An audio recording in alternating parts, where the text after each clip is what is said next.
Hello बच्चों, आज हम करेंगे चैप्टर 5 अर्थमेटिक प्रोग्रेशन। एक्सरसाइज 5.1 शुरू करने से पहले थोड़ा बता देता हूँ अर्थमेटिक प्रोग्रेशन क्या होता है। अर्थमेटिक प्रोग्रेशन, जब भी नंबर आपके किसी भी सीक्वेंस में लिखे हुए हों, जैसे कि 2 और 5, 2 में 3 ऐड किया 5, 5 में 3 ऐड किया 8, 8 में 3 ऐड किया 11, ऐसा कोई भी सीक्वेंस हो जिसके अंदर बीच में जो गैप है इनके वो बराबर हो, ऐसे सीक्वेंस को हम बोलते हैं अर्थमेटिक प्रोग्रेशन। अर्थमेटिक प्रोग्रेशन के लिए कुछ ऐसा भी हो सकता है, 1, 1 में 5 ऐड किया 6, 6 में 5 ऐड किया 11, 11 में 5 ऐड किया 16। ये भी आपका सीक्वेंस नंबरों का अर्थमेटिक प्रोग्रेशन बोला जाता है। आपको ऐसे ही अर्थमेटिक प्रोग्रेशन होता है, ज्योमेट्रिक प्रोग्रेशन होता है। तो अभी 10th क्लास में आपको सिर्फ अर्थमेटिक प्रोग्रेशन जानना है कि जब जोड़ दोनों नंबरों के बीच में सेम डिफरेंस हो और एक पर्टिकुलर नंबर ऐड किया जाए। बस यहाँ पे 5 ऐड किया जा रहा है, +5, यहाँ पर भी +5, यहाँ पर भी +5, ऐसे इस प्रोग्रेशन को अर्थमेटिक प्रोग्रेशन बोलते हैं। अब हमें कुछ स्टेटमेंट वाले सम दिए गए हैं, आपको ये बताना है कि अर्थमेटिक प्रोग्रेशन है या नहीं। एक एग्जांपल और भी बता देता हूँ अर्थमेटिक प्रोग्रेशन का। जैसे कोई नंबर सेम अमाउंट में डिक्रीज हो रहा है, जैसे कि मान लो 5, 5 में से 2 माइनस किया 3, फिर 2 माइनस किया 1, फिर 2 माइनस किया -1, फिर 2 माइनस किया -3। ये भी सीक्वेंस आपका अर्थमेटिक प्रोग्रेशन बोला जाएगा। अब फर्स्ट सम है द टैक्सी। फर्स्ट सम का फर्स्ट पार्ट करते हैं। The taxi fare after each kilometre when the fair is ₹15 for the first kilometre. कहीं पर जाने के लिए फर्स्ट पार्ट करते हैं। टैक्सी फेयर है ना, उसका रूल ये है कि फर्स्ट किलोमीटर, मान लो यहां से चले, ए पोजीशन है, ये बी है, ये सी पोजीशन है, ये डी पोजीशन है। फर्स्ट पोजीशन से यहां पहुंचे, फिर यहां पहुंचे, फिर आगे यहां पहुंचे। तो ये कह रहा है कि फर्स्ट 15 रुपए लगेंगे, पहले किलोमीटर के 15 रुपए, उसके बाद हर किलोमीटर के 8 रुपए। तो आगे अगर ये सी तक आएगा तो 15 तो 1 किलोमीटर के और 8 अगले किलोमीटर के, फिर 8 अगले किलोमीटर के, फिर 8 अगले किलोमीटर के। तो 8-8 रुपए आगे सब्सिक्वेंट किलोमीटर चल रहा है तो उनके लग रहे हैं। तो देखो, अगर ये पूछ रहा है कि द टैक्सी फेयर, फेयर की बात कर रहा है कि ये जो टैक्सी फेयर है ये जो बनेगा हर किलोमीटर के बाद, क्या ये एपी बना रहा है? तो हम देखते हैं कि पहले किलोमीटर के बाद 15 बन रही है टर्म, फिर 15 और 2 किलोमीटर के बाद 15 और 8 23, और 23 और फिर 8 31, फिर 8 31 और 8 39। तो इनके बीच में जो कॉमन डिफरेंस बोलते हैं हम, दोनों नंबरों के बीच में, सभी के बीच में 8 का गैप चल रहा है। तो ये जो आपका स्टेटमेंट दी गई है, fair, taxi fare after each kilometre, ये आपका एपी बना रहा है। बस आपको इतना ही याद रखना है कि एपी के अंदर सिर्फ जो गैप होगा ना, नंबर चाहे वो ऐड हो रहा है चाहे वो सब्ट्रैक्ट हो रहा है, दो नंबरों के बीच में, जैसे A1 पहली टर्म, A2 दूसरी टर्म, A3 तीसरी टर्म, A4 चौथी टर्म, इनके बीच में जो नंबर ऐड हो रहा है या सब्ट्रैक्ट हो रहा है वो आपका सेम होना चाहिए। जैसे कहने का मतलब हम ये भी बोल सकते हैं कि A2 में से A1 माइनस कर कर देखें तो A3 में से A2 माइनस करके देखें, ऐसा होना चाहिए। अगर ऐसा होता है तो ये आपका एपी बनाता है। तो इस क्वेश्चन का आंसर लिखेंगे दिस, पहले लिखेंगे yes this is an AP, ये आपका एपी बनाता है। अब अगले पार्ट पे चलते हैं। नेक्स्ट है the amount of air present in cylinder when A amount of air. तो एग्जाम्पल, कोई सिलेंडर है, मान लो सिलेंडर के अंदर गैस भरी हुई है, ठीक है। तो एक एग्जाम्पल ले लेते हैं। Let total gas, total gas in cylinder, cylinder के अंदर टोटल गैस को मान लेते हैं, कोई एग्जांपल ऐसा ले लेते हैं जो 4 का मल्टीपल हो, 64 केजी मान लेते हैं, 64 केजी। ठीक है, ये कह रहा है कि हर बार 1/4 रिमूव कर रहे हैं, तो यहाँ पर हमारी टर्म्स मैं लिख देता हूँ, A1, A2, A3, A4। बहुत ज्यादा लिखने की जरूरत नहीं है, बस 2-3 टर्म से ही पता चल रहा है। तो अब फर्स्ट 64 केजी था स्टार्टिंग में। अब ये कह रहा है कि 1/4 ऑफ 64 क्या होएगा, 16। तो नेक्स्ट 16 माइनस कर देंगे, 64 में से 1/4 हटा दिया, जो टोटल गैस थी ना उसमें से 1/4 हटा दिया, मान लो 16 केजी हटा दिया, तो यहाँ पे बचा 48 केजी। तो नेक्स्ट टर्म आई 48।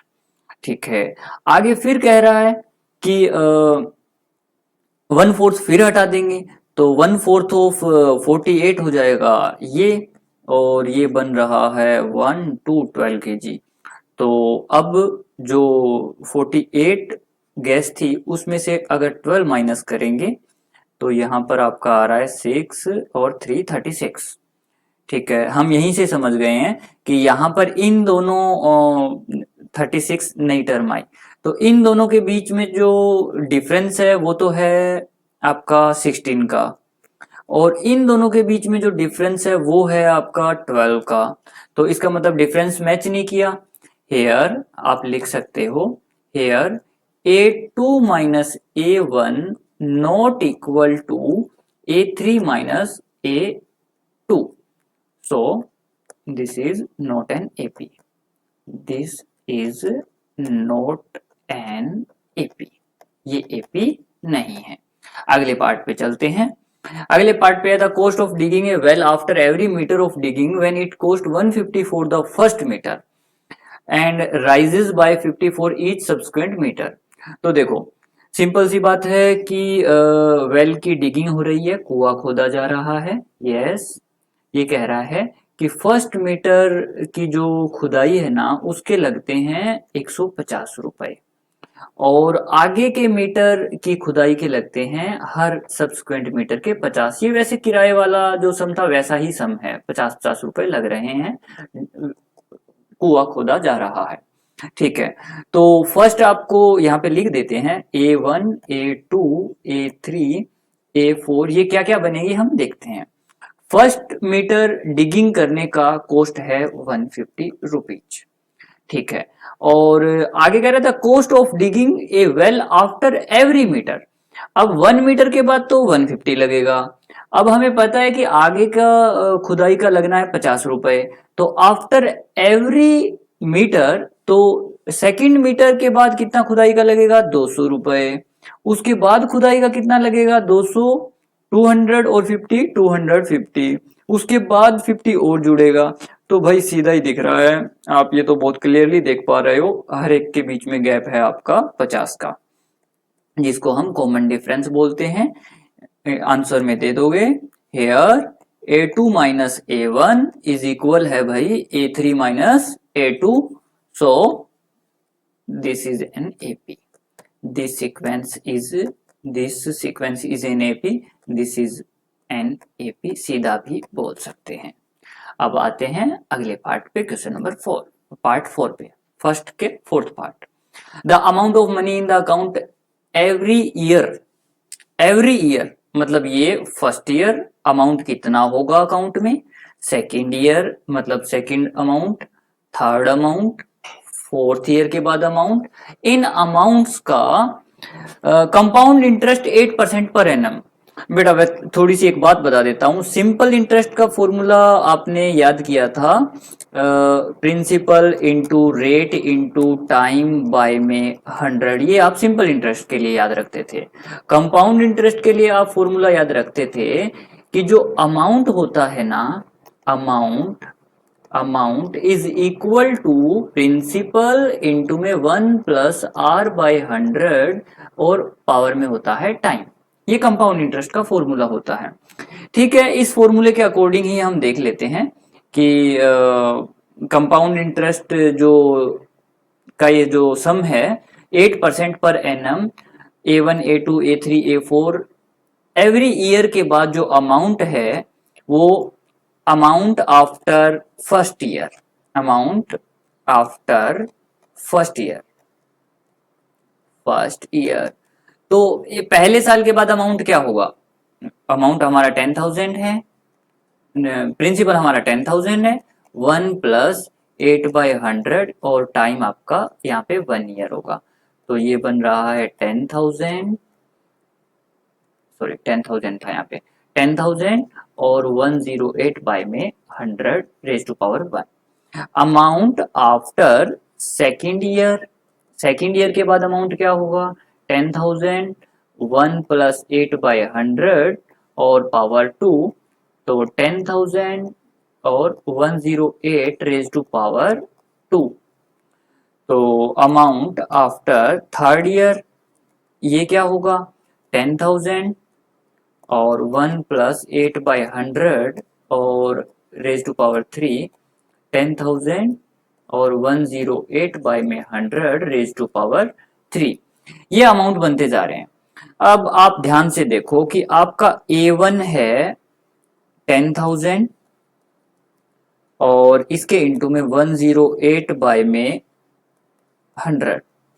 A2 आपका है 10,000 और इंटू में 108 इंटू में 108 बाय में 100 इंटू में 100। A3 जो आपका है 10,000 इंटू में 108 इंटू में 108 इंटू में 108 बाय में 100 इंटू में 100 इंटू में 100, क्योंकि ये पावर 3 है, सीधा सा क्लियर दिख रहा है। ये तो 10800, यहाँ पर भी 4040 से कैंसिल हो जाएंगे, ऊपर वालों को मल्टीप्लाई करोगे तो ये आएगा 15,800। कैलकुलेट कर लेना बेटा इसको, 869। तो आप सीधा सा देख पा रहे हो इनके बीच में गैप, इनके बीच में, और फर्स्ट टर्म तो आपकी 10,000 थी, फर्स्ट टर्म तो आपकी 10,000 थी, तो इनके बीच का गैप 800, इनके बीच का गैप ये करीब बनेगा आपका 1797, 1797। तो ये गैप ही मैच नहीं किया फर्स्ट टर्म, और फर्स्ट टर्म तो आपकी यहाँ ये 10,000 था, तो 10,000 लेना चाहिए हमें। ये मैंने थोड़ा सा गलत लिख दिया है, एक मिनट। हाँ, फर्स्ट टर्म लिखनी चाहिए थी A1, ये A2, A3, A4। तो ये गैप बराबर नहीं है, तो हम लिख सकते हैं so this is not an AP, not an AP, ये AP नहीं है। ये आपका यहाँ पे फाइनल आंसर है। अगले पार्ट पे चलते हैं। अगले पार्ट में है write 4 terms of AP when the first term A and common difference D are given below.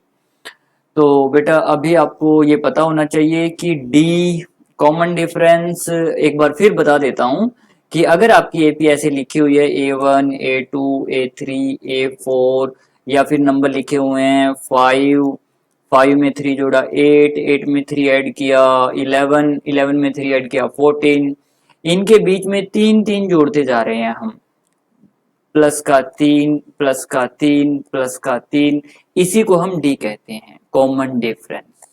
Common difference, common difference क्या होता है, कॉमन डिफरेंस होता है D, और यहाँ पर A2 माइनस A1 करने पर आपका 3 आ रहा है, A3 माइनस A2 करने पर भी 3 आ रहा है, तो D इज इक्वल टू 3। अब आपसे पूछा गया है कि एक एक करके आप 4 टर्म बताओ। फर्स्ट पार्ट की 4 टर्म क्या बनेगी, यहाँ पर दे रखा A इज इक्वल टू 10 और D इज इक्वल टू 10। अब A is equal to 10, D is equal to 10, तो हमें पता है कि जो D है वो ऐड करते जाएंगे। फर्स्ट टर्म हो जाएगी आपकी, फर्स्ट टर्म A ही होती है। जैसे मैं एक बात बता देता हूं कि +8 के आगे 8 +8 है, तो उसमें 8 के आगे प्लस लिखना जरूरी नहीं होता। सेम वैसे ही A1 जो है वो A ही लिखा जाता है। तो A1 को A भी लिखा जाता है। A1 आपका यहाँ पर है होता है A, तो वो तो हो जाएगी 10, और A2 क्या होगा, A1 प्लस में D, मतलब 10 प्लस में 10, ये आ गया 20। A3 क्या होगा, A2 प्लस में D, और 20 प्लस में 10, ये 30। तो कुल मिलाकर आपका ये, और A4 क्या हो जाएगा, A3 प्लस में D, और 30 प्लस में 10 और 40। AP क्या बन जाएगा, AP बन जाएगा 10, 20, 30, 40। अपने को AP की 4 टर्म लिखनी थी, ये आंसर हो जाएगा। अगले पेज पे चलते हैं। A दे रखा है आपको -2 और D दे रखा है 0। अब सेम A1 आपको पता है -2 है, A2 क्या आएगा, -2 प्लस में 0, -2 ही आएगा। A3 क्या होगा, जो आपका अभी तक A2 जो आया था, A2 प्लस में D, और ये भी -2 आएगा। और A4 A3 प्लस में D, क्योंकि 0 ऐड करते जा रहे हैं ना, तो 0 भी कॉमन डिफरेंस होता है। यहाँ पे AP क्या बनकर आ जाएगा, AP आपका -2, 0 ऐड किया फिर -2, 0 ऐड किया फिर -2, 0 ऐड किया फिर -2। तो ये आपकी 4 टर्म हमें बतानी थी, ये 4 टर्म हो गई है इस सम के लिए। अब अगले पार्ट पे चलते हैं। अगले पार्ट में बोला है कि A4D-3, A4D-3, ये कौन सा पार्ट है, ये पार्ट नंबर 3 है। तो पार्ट नंबर 3, थर्ड पार्ट की बात हो रही है। तो A आपका, A1 क्या होगा, A1 A ही होता है। A2 क्या होगा, A1 प्लस में D, और A1 कितना है 4, और D कितना है -3, आंसर आ गया 1। A3 कितना होगा, A2 में फिर D जोड़ दो, A2 अभी निकाला था आपने 1, और उसके अंदर -3 जोड़ देंगे, ये आएगा -2। और A4 क्या होगा, जो A3 था उसमें फिर D जोड़ देंगे, तो यहाँ पर -2 प्लस में फिर -3 और माइनस का 5। आपकी टर्म्स देखो बेटा, A1, A2, A3, A4 आपको ये निकालनी थी, टर्म 1, टर्म 2, टर्म 3, टर्म 4। तो आपका ये बना पहली टर्म 4, फिर 4 में आपने -3 ऐड किया तो आया 1, फिर -3 ऐड किया आया -2, फिर -3 ऐड किया आया -5। ये आपकी AP बन गई। इसको ऐसे भी लिख सकते हैं, 4, 1, -2, -5, डैश डैश डैश। ये आपका अगला पार्ट हो गया। अब देखते हैं नेक्स्ट पार्ट। नेक्स्ट पार्ट में है, फोर्थ पार्ट में है A-1D1/2, A-1D1/2, A-1 A -1 और D है आपका 1/2। सेम तरीका रहेगा, A1 तो आपका A ही होता है -1, A2 क्या होगा, A1 के अंदर D जोड़ देंगे, A1 के अंदर D ऐड कर देंगे, तो D कितना, A1 कितना है -1 और प्लस में 1/2। एलसीएम लेकर ये बेटा 2 एलसीएम आ जाएगा, -2 + 1 और माइनस का 1/2। अब A3 में सेम, A2 में D जोड़ देंगे। अब A2 कितना निकाला है हमने, -1/2, उसके अंदर D ऐड करेंगे 1/2, टोटल आ जाएगा 0। A4 निकालना है तो A3 में D जोड़ देंगे। अब A3 कितना निकाला है 0, और उसके अंदर फिर 1/2 जोड़ देंगे, तो ये आ गया 1/2। देखो भाई, फर्स्ट टर्म A1, फिर A2, फिर A3, फिर A4, 4 टर्म बतानी थी हमें। पहली टर्म दे रखी थी -1, फिर उसके अंदर 1/2 ऐड किया तो आंसर आया माइनस का 1/2, फिर -1/2 ऐड किया फिर आया 0, फिर 1/2 ऐड किया फिर आया 1/2। ये हो गई 4 टर्म फोर्थ पार्ट की। अब बात करते हैं फिफ्थ पार्ट की। फिफ्थ पार्ट में है -1.25 और माइनस का 0.25, ए और डी ये दे रखे हैं। तो फिफ्थ पार्ट के अंदर ए दे रखा है माइनस का 1.25 और डी दे रखा है माइनस का ही 0.25। कुछ बच्चों को माइनस के नंबर ऐड करने में प्रॉब्लम होती है, बट बेटा 10th क्लास में आ गए हो तो पता ही है कि भाई -3 और +-2 कर रहे हैं तो दोनों नंबर होंगे तो ऐड, लेकिन साइन आएगा माइनस का। ये तो बेसिक है। अब सेम ऐसे ही a1 क्या होगा, जो a ही होती है वही a1 होता है, और माइनस का 1.25। a2 क्या होगा, a1 के अंदर d जोड़ देंगे। क्यों? क्योंकि d डिफरेंस होता है, वही जोड़ना होता है। तो माइनस का 1.25 प्लस में माइनस का ही 0.25, तो माइनस माइनस प्लस होकर ये बनेगा माइनस का 1.50। जीरो लगाना जरूरी नहीं है, बट आपको समझाने के लिए एक बार लगा दिया है। a3 हो जाएगा a2 प्लस में d, और a2 क्या बनाया हमने, माइनस का 1.50 प्लस में फिर यही माइनस का 0.25, और ये आपका ऐड होके आ जाएगा माइनस का 1.75। a4 a3 के अंदर फिर d जोड़ देंगे, माइनस का 1.75 प्लस में वही माइनस का 0.25 ऐड करेंगे। दोनों के साइन माइनस के हैं, माइनस माइनस प्लस हो जाएगा और माइनस का ही साइन आएगा। 2.0 ही बन रहा है आगे, तो 2.0 या आप ओनली माइनस का 2 भी बोल सकते हो। First 4 term a1 a2 a3 a4 ये हो जाएंगी आपकी माइनस का 1.25, फिर माइनस का ही कॉमन डिफरेंस है तो अगली टर्म आएगी माइनस का 1.50, फिर माइनस का 1.75 और फिर माइनस का 2.0 कह दो या माइनस का 2 कह दो, ये माइनस का 1.5 भी बोल सकते थे। ये चारों टर्म हो जाएगी सेकेंड सम की।